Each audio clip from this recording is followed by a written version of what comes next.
476 AD, the great Roman Empire has collapsed, ending its period of domination. The emperors who ruled and shaped the region have been dissolved, and Western Europe has become fractured. For centuries, Europe is dominated by a line of German kings who called their domain the Holy Roman Empire. But by the 12th century, a loose collection of Italian republics is taking shape. Together, they aim to recover the past glory of Rome. They would revitalize Europe and engineer the blueprint for the modern Western world. Hi, I'm Peter Weller. And in 2001, I came here to the city of Florence to finish a master's degree in Italian Renaissance art history at Syracuse University in Florence. The Italian Renaissance is as overwhelmingly mind-blowing as it is beautiful. It is the most impacting epoch of the last millennium. It is the age of invention with Da Vinci and Copernicus and Gutenberg. But it is also the age of the cult of personality. It is the time when that unknown artisan or craftsman will become the artist. It is the time when that nameless builder will become the architect. In the 12th and 13th centuries, Italy is really beginning this sort of rebirth. Because what's happening is that stability has been reinstituted onto the peninsula, mainly through the Holy Roman Empire, through the system that we call feudalism. The city is reborn. Within these newly liberated Italian cities, a new kind of leader emerged. The rulers of the Italian city-states are the merchants. They're not the traditional aristocracy. They're not the traditional nobles. And this produces this extraordinarily vibrant urban life in the 13th century. Families like the Medici went from running banks and businesses to running cities. Wealth bought power, and power could buy art and architecture. These once small towns soon began to build on a massive scale, always with an eye at outdoing their neighbors and maintaining independence.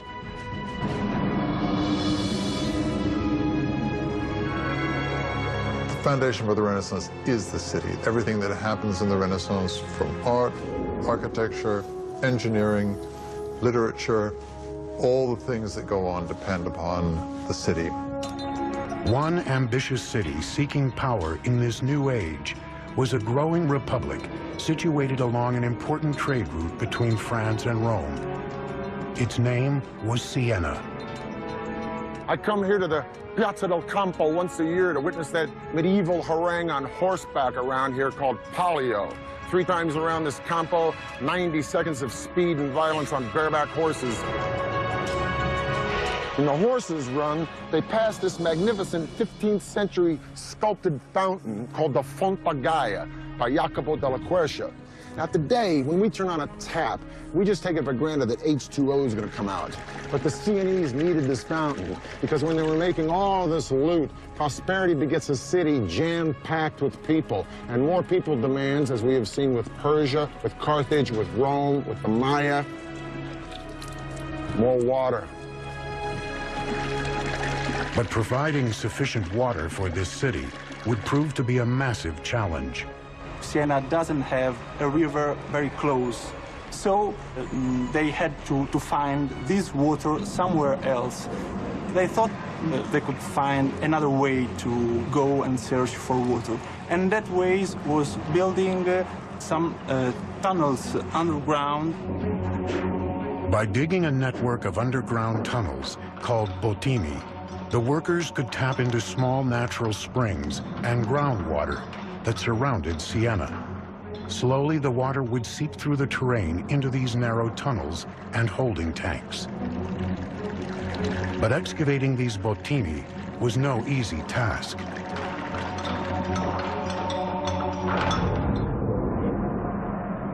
Workers use shovels, picks, and chisels to chip away at the calcite deposits in the tunnel, working in dark, dusty conditions, often no more than a few feet high.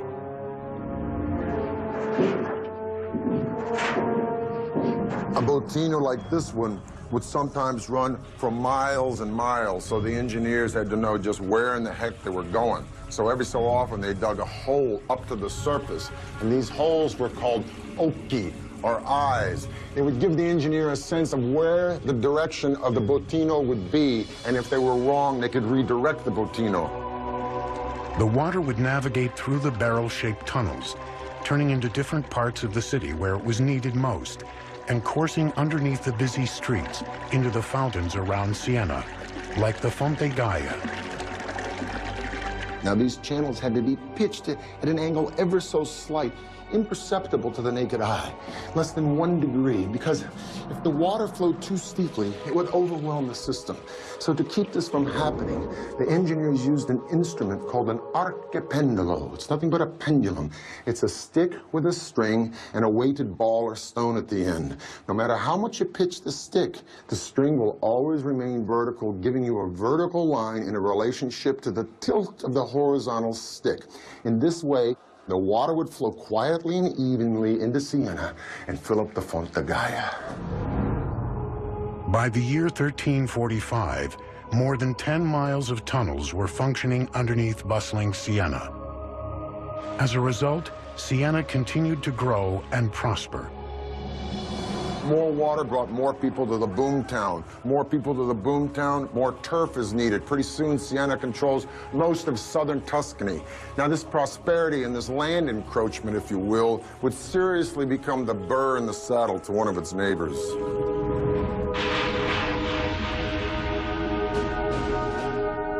Florence and Siena are the two dominant republics in Tuscany. It was a rivalry on all levels: economic, political, artistically. And in the 13th century, the city-state of Siena, in all three of these categories, was probably Florence's superior. The two republics would go head-to-head until Siena delivered a crushing blow at the Battle of Monteperti in 1260. Siena fights Florence. And to put it bluntly, Siena kicks ass. Florence goes home in humiliation and defeat. But guess what? That ain't gonna be for long. The hydraulic engineering that made Siena the place to be couldn't sustain it through one of the greatest natural disasters the world had ever seen. In 1347, the Black Death struck. And according to the eminent humanist writer Giovanni Boccaccio, who witnessed the Black Death, the disease killed so fast that you could lunch with your friends and dine with your ancestors in heaven. One conservative estimate is that Siena lost over 60% of its population in a matter of months. One thing is for certain: after the Black Death, Siena would never be a major player again on the stage of early modern Italy. That singular event probably marks the end of Siena's role on a kind of international scene, and it also marks the beginning of Florence's rise to power. The city of Siena was shattered. It would leave the door wide open for its arch-rival, Florence, to step into the void and engineer its own rise to power and glory, culminating in one of the most magnificent monuments of the modern era, a structure no one thought could ever be built. Siena's Botini system was functioning as the city's primary water source until 1914. In the 13th and 14th centuries, cities are the power centers of Italy. But Florence is in a class by itself. The ruling elite is thriving, with money to burn. Man and his unlimited potential are taking center stage. It's a revolutionary idea called humanism. Humanism, quite simply, is an interest in the ancient world. In Italy, all you had to do was look around at the ancient ruins and understand how great man had been in the ancient world. It was all there. If we could imitate that building, if we could take the principles of that building and apply it to our buildings, then we'd have something really remarkable. But when the Black Death struck Europe in 1347, Florence was not immune. Practically half the city's population was wiped out. It would take the region more than half a century to recover. But it would be a recovery like no other the world had ever seen. It was called the Renaissance, which means literally rebirth or revival. Throughout Tuscany, an elite patron class of super-rich families would wield their private fortunes to commission magnificent projects to work for the people. There is an appetite among those who survive to enjoy life, to do other things, to understand or to sense that the life is to be exploited in some way for those who are alive. The Medicis of Florence, one of the wealthiest families in Italy, would lead the way in regaining the glory that had been Rome, restoring it in Florence and transforming the city into the new Athens. The structure of patronage has changed. Patrons are using artists and architects to celebrate themselves. The centerpiece of this effort would be the cathedral in the heart of Florence. They've never seen a structure that looks like the one they want to build. Right? That's a matter of ambition, of idea. See that big old church behind me with that scaffolding on it? It's called Santa Maria del Fiore, otherwise known as the Duomo, or Cathedral of Florence. It was built by a guy named Arnolfo da Cambio around 1200s, but you know what? He was dead before it was ever finished. Arnolfo intended for the church to have a dome, but he's dead, so the church stands for a whole bunch of decades without any dome on it at all. Finally, in the 1400s, it's left up to a guy wearing a real genius suit named Filippo Brunelleschi to not only change the entire idea of building, to become an architect, but to make the entire field of architecture a design. Brunelleschi had grown up in a middle-class family and was expected to become a government bureaucrat like his father. But Brunelleschi was interested in the art of design and first became a master goldsmith. It's only in his early 30s that he then moved over and began to become what we now call an architect. Brunelleschi is a maverick and he's brash. His dad is a notary. Brunelleschi wants to study sculpture. Wonder how his dad reacted to that one, huh? Probably like my old man reacted when I told him I wanted to go to New York and become an actor. In any case, by his early 20s, Brunelleschi is a pretty fair goldsmith. Now, in 1401, the baptistry decides it wants to replace its doors, so they hold a competition. Competition comes down to two guys, Brunelleschi and the international Gothic man of the hour, Lorenzo Ghiberti. Brunelleschi was pretty good, but he ain't no Ghiberti. Ghiberti wins. Brunelleschi runs away with his tail between his legs, humiliated in defeat. He loses the competition to Ghiberti in 1401. And it sets up the kind of perfect opportunity for him to leave the city of Florence, then go to Rome and study the secrets of the ancients. Brunelleschi may have spent nearly 2 decades studying in Rome, examining the most important structures of great Roman engineering. Renaissance Italians are fascinated with the way Romans did everything, the way things were done in ancient Rome, and building is no exception. A big part of the enterprise of Renaissance engineering is recovering this ancient knowledge. One structure in particular may have had a lasting impression on the young Brunelleschi, the Pantheon. Had the Romans found a way to build it without complex wooden scaffolding supporting it? Over those 2 painstaking decades, he may have examined every inch of that dome, which spanned 142 feet, struggling to unlock the secrets of its construction. When Brunelleschi returned to Florence, he could have brought with him the secrets of Roman dome construction. It seems that Brunelleschi reappears in Florence just at the time that the Opera of the cathedral was in fact planning on this competition for the design of the dome. The cathedral was to be, upon completion, the largest church in all of Christianity.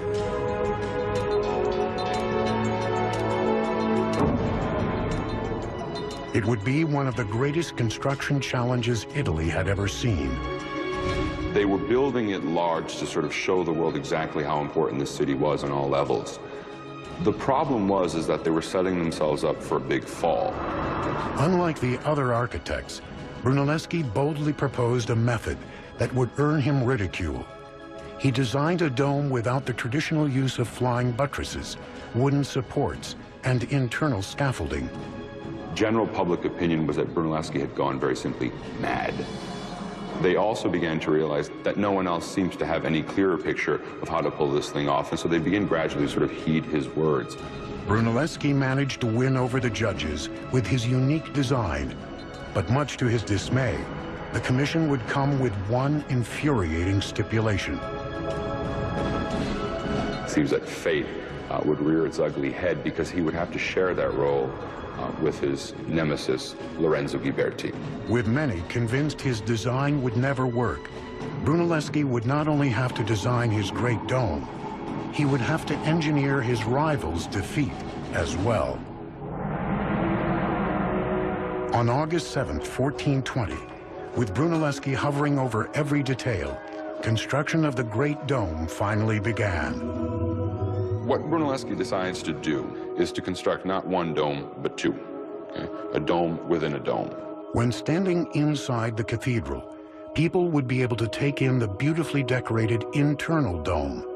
But from the outside, the second dome would have a more functional purpose. He would use that second shell to protect the inner dome from rain, but at the same time to make the entire structure look more gonfia et magnifica, more swollen and magnificent. To give the shells a structural foundation, marble ribs would be installed for every angle of the octagonal dome. Then, rows of arches would be built to intersect the ribs at 90-degree angles. But Brunelleschi faced one enormous logistical problem: finding a way to lift several tons of material up to heights of more than 200 feet.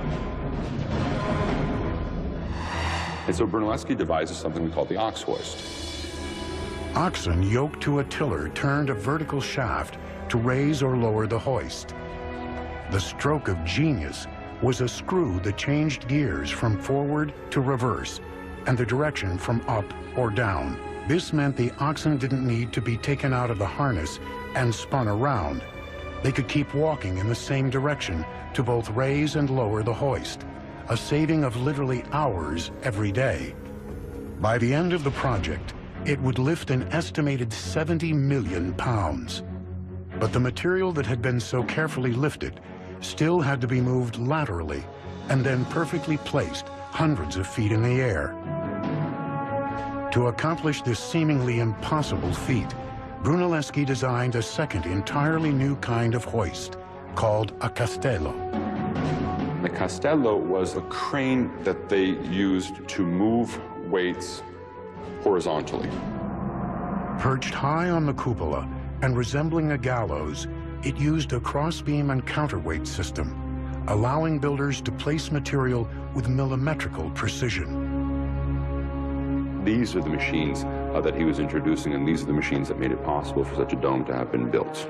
But all of this creative thinking still didn't solve the fundamental challenge of constructing such an expansive dome with no internal support.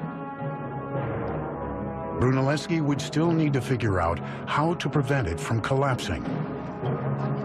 It would demand his greatest leap of imagination yet, combined with a lot of hardcore calculation.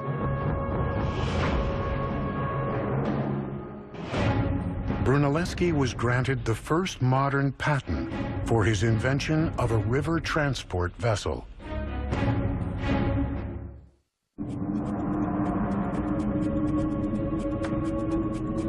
1420, Florence, Italy. The visionary architect and engineer, Filippo Brunelleschi, has been commissioned to construct the most magnificent dome in the world, the cupola at Santa Maria del Fiore. But first, he will need to prevent it from crumbling to the ground without supports. Now, it's one thing to invent a clutch and a flywheel, and you got the donkey only going in one direction, saves a lot of time, and then you invent a crane, it brings the stuff up high. But the more important question is, I'm standing on top of this dome, and how did Brunelleschi keep this sucker from caving in? He would have to find a way to keep the bricks in place and support the bed joints of the masonry. The solution? An ingenious bricklaying technique that relied on careful angles, placement, and friction. Brunelleschi comes up with this invention, if you will, from Rome, which they use decoratively, but we don't know that they use it functionally, of herringbone bricks. You have a short brick here that's sort of bookended by two long bricks, and subsequently you have weight coming down, then weight coming down, and then weight coming across, and then weight coming down, and then weight coming across. The whole point of it is that a herringbone pattern will displace the weight out and down instead of just directly down, where you might have a collapse of your dome. To solve the opposite problem of bricks bursting outward, Brunelleschi laid a set of chains horizontally around the octagonal circumference of the dome. They were going to construct these so-called catene, or these horizontal chains that were intended to maintain the hoop stress or the lateral thrust of the dome. 5 chains were to be interlocked at regular intervals to support the dome and serve as invisible buttressing. All this time, Brunelleschi was forced to supervise the project with his co-engineer and rival, Ghiberti. Now, with material for the placement of the chains pouring in, he would seize the opportunity to move Ghiberti out.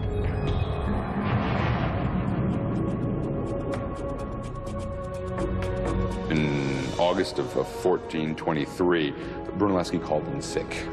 Ghiberti rather reluctantly then begins the direction of the placement of these wooden chains.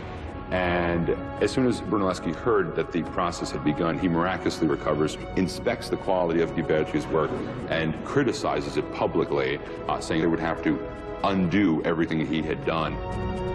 With Ghiberti sufficiently humiliated, Brunelleschi was declared the head of the project for life. On August 30th, 1436, after 16 years of construction, the largest masonry dome in the world was completed. But Brunelleschi's career was far from over. Even before the completion of the Duomo, he had been experimenting with perspective and mathematical proportions. Although his structures appeared simple and straightforward in design, there were spatial games being played with the lines of buildings. And one of Brunelleschi's greatest innovations was a concept that is still a cornerstone of engineering today: single-point perspective. By looking at this 8-sided baptistry and the other buildings surrounding it, Brunelleschi realized if he placed 3-dimensional buildings on a 2-dimensional plane, they would disappear at a finite point, called the vanishing point. This idea that the apparent size of an object would decrease with increasing distance from the eye would transform the entire landscape for artists and architects around the world, allowing the concept of the blueprint to emerge. What it does in architecture is change the game, all the way through Frank Lloyd Wright and to Frank Gehry today. Because architecture is no more just building. It isn't figuring it out in the dirt and saying, hey, if this wall is that long, we got to make the spire that high. Now they can deduce it and put it on paper. It's no longer the builder who's in control, it's the architect. Before Brunelleschi, most projects were based on approximate models. This would come to an end when Brunelleschi began this practice of what we call paper architecture, and that is clearly indicating what his plans were, and then begins the sort of modern tradition of architecture today. Brunelleschi's radical new designs would be put to the test in 1442 in his construction of the Pazzi Chapel. Now, this building behind me is the chapter house for the Church of Santa Croce, a Franciscan church. It's called the Pazzi Chapel. I'm going to talk to a man I'm a little nervous talking to. He's one of my own professors from Syracuse University, Dr. Rab Hatfield, and he's going to explain why this chapel is distinct from what Brunelleschi was doing before this. Let's go look on the inside. Let's go see them. It's all about relationships. He's trying to figure out an arrangement of all of these pieces so they all fit together perfectly, just the way the bones all fit together in your body. Right. Your Renaissance architect, thanks to the invention of scientific perspective, where they learn how to represent space, and it's Brunelleschi who invents this, learn to see things in 3D, learn to imagine things in 3D. Rather than flying by the seat of your pants, you start with a concept and you follow the concept to its fruition in perfection. And I think you get a very good sense of that. Yeah. I mean, that's spatial magic. Brunelleschi's innovations in design and construction techniques would be emulated by architects for centuries. But a new era was dawning in the age of architects. Neighboring powers rekindled old rivalries. And artists who had turned into architects and engineers would now be drafted into a new kind of public service.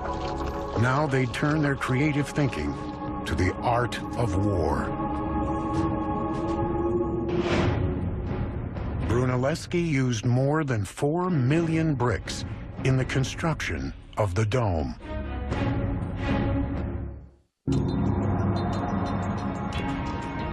(1459).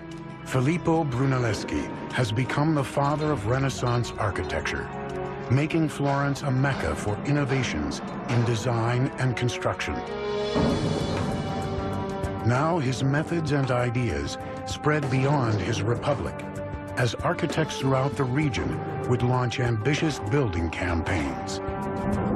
Filippo Brunelleschi transforms all of architectural design by using Roman elements like this column and pilasters and numerical proportions, integrating them into an elegant and beautiful whole that is never overwhelmed by one of the parts.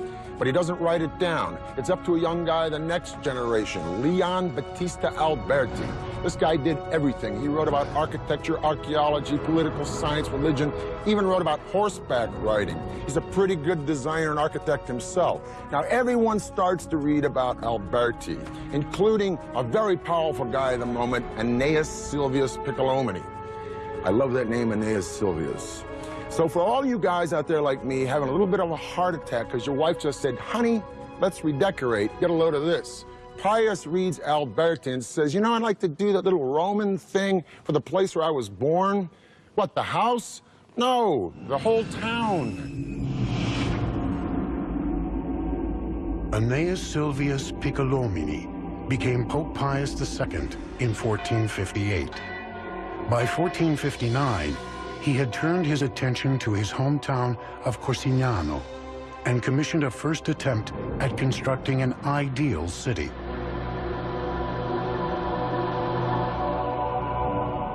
This is the Tuscan town of Pienza. And this is my friend and a guy who taught me, Rocky Ruggiero from Syracuse University. I want to ask you first, is this the first real Renaissance town that's planned as such? To come to this backwater town where population is a couple of 100 people, it kind of gives Pius free rein. So what he does is to create this rather imposing cathedral. And it's that first impression that you get. And then around this particular structure, he will organize all of the other various archetypes. If this piazza is so perfectly planned with its perfect bishop's palace and its cathedral, why are these streets always crooked?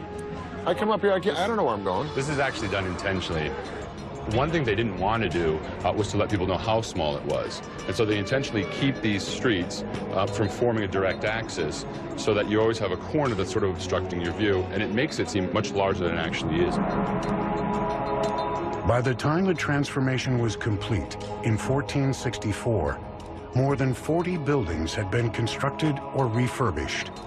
Each on its own was an important expression of revolutionary ideals. But it was the town as a whole that represented everything the age stood for. And yet the harmonious feeling in Pienza would not last long. The radical new ideals that glorified man and human potential were being challenged.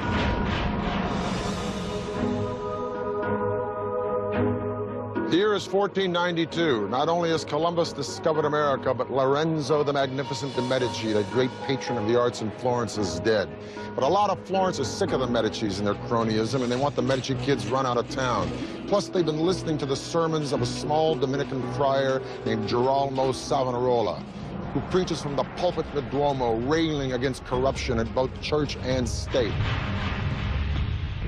He advocates a return to a Florentine republic and civic pride and values through piety. Savonarola warns that if Florence doesn't get its house in order, the winds of God's vengeance will blow through the city, and indeed an evil wind is ready to roll all the way through Italy in the form of Charles VIII of France, who wants to reclaim Naples in the name of his country and threatens to sack any Italian town who stands in his way. Savonarola begins to predict an invasion of some sort. And when it finally comes, he's able to say, you see, I predicted this, I foretold it. He is able to kind of pass himself off as a prophet almost in the Old Testament mode. This crusading friar's vision of invasion would come true.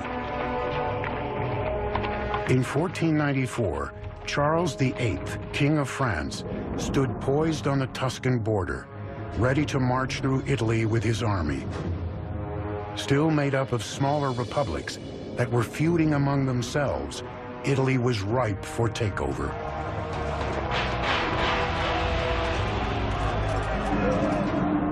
While Italy's builders had been creating monuments that exalted humanity, in this new age, they would dedicate their designs to war.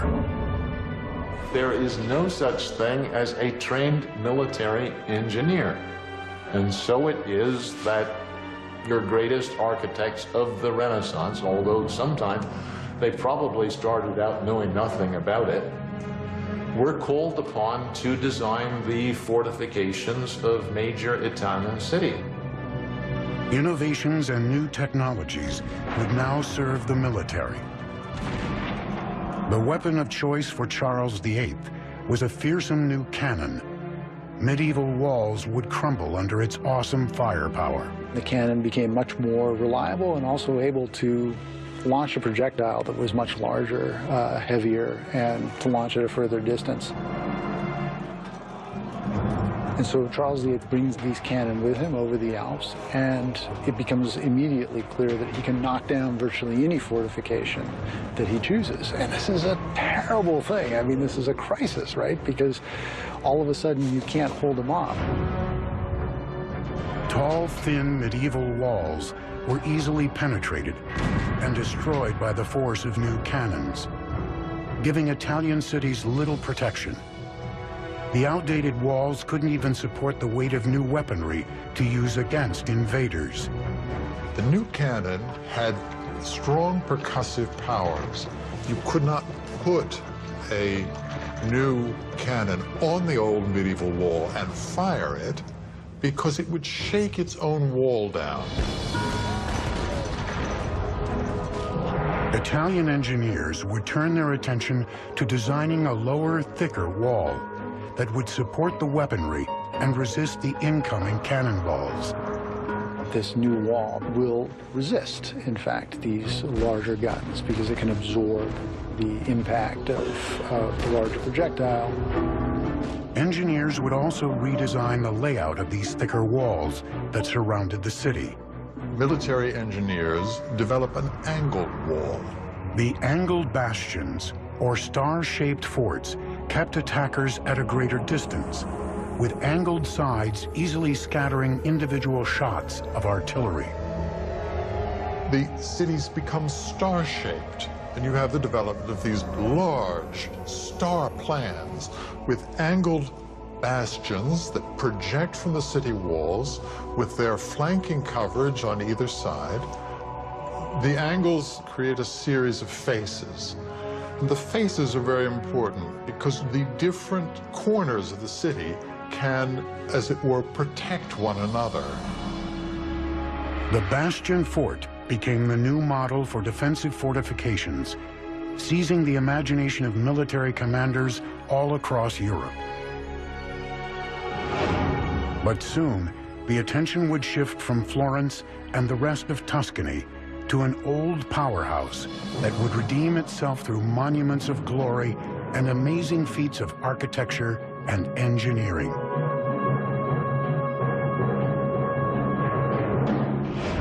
Da Vinci and Michelangelo, while best known for their works of art, also worked as military engineers during the Renaissance. 15th century Italy. Florence has become the center for the Renaissance, bringing new ideas about architecture, art, and engineering to the region. But Florence would soon cede the limelight back to a former powerhouse, now on the rise again. Italy's center of power and glory would now return to the city that conquered the world, Rome. In the early 1300s, there's a big beef in Rome about who exactly is Pope. So the rightful Pope supposedly goes off to France. And for the next several decades, the papacy lives in France. Now, by the 1370s, when the popes come back to Rome, Rome is a ghost town.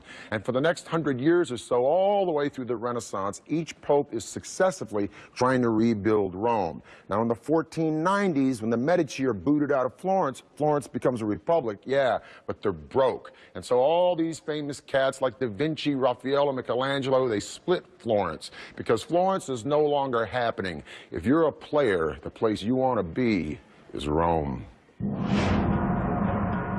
Rome had been nothing in the 14th century because the popes had moved out. But they come back in the early 15th century, and from that point on, they began gradually to reorganize the papal state. One pope in particular would usher in an unprecedented wave of revitalization and engineering. His name was Sixtus V. Sixtus and the popes who come after him feel the need to turn Rome into an important and impressive capital city, the capital of Christendom. Sixtus V sort of took it upon himself to re-urbanize the city.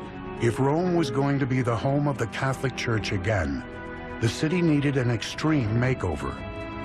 But re-engineering Rome would be an epic task. First, Sixtus was determined to clean up its mean streets. The city was teeming with criminals. Sixtus simply had all the vandals rounded up and killed.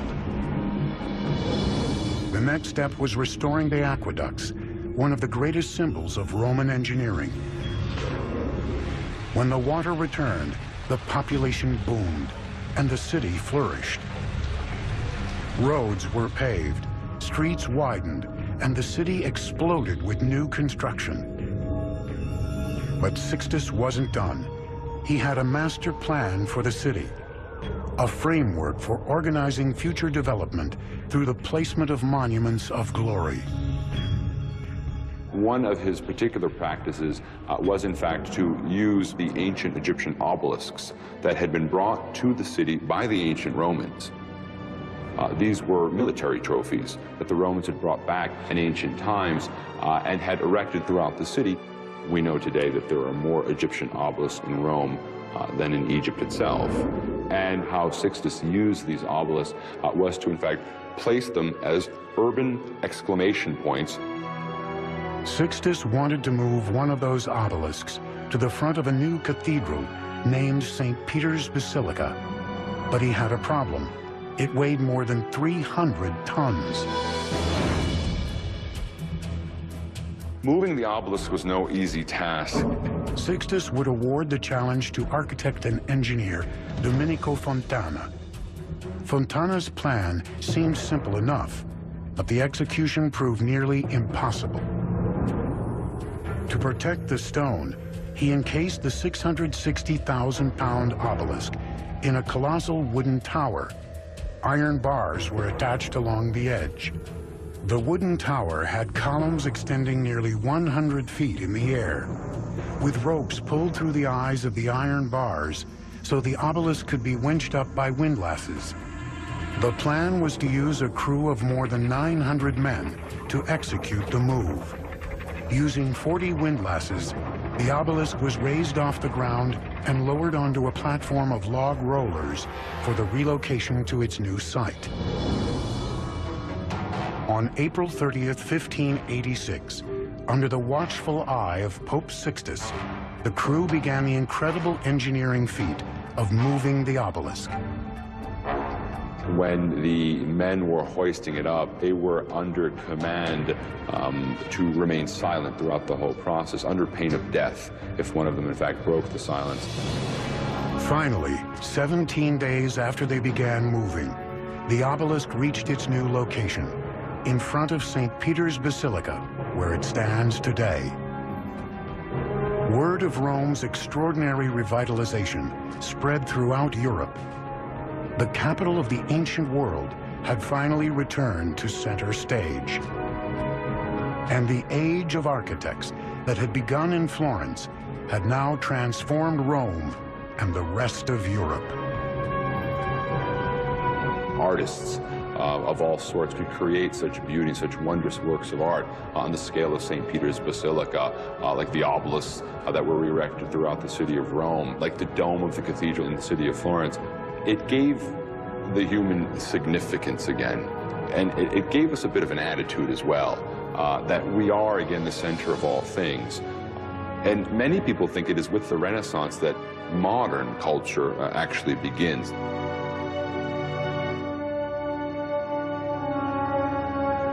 Bella Firenze, beautiful Florence. Well, it looks pretty bella today, but believe me, in 2001, when I was sitting in a freezing apartment down there in the Arno in the middle of the dead of winter, pounding out papers until 4 o'clock in the morning on Botticelli, it didn't feel so bella. Matter of fact, I was just about an inch from getting the bella out of here, going back to my day gig in L.A. But I stayed, and I got my degree. And I keep coming back here to Florence and Siena, I don't know, to be of service, to teach a field trip or two, perhaps to sit in on a lecture by one of these brilliant professors who lives here and runs around Tuscany trying to explain how the miracles of the artists and architects of Italy in this period did so much to pull us out of that dark age and illuminate the daylight of our modern world. For the History Channel, I'm Peter Weller.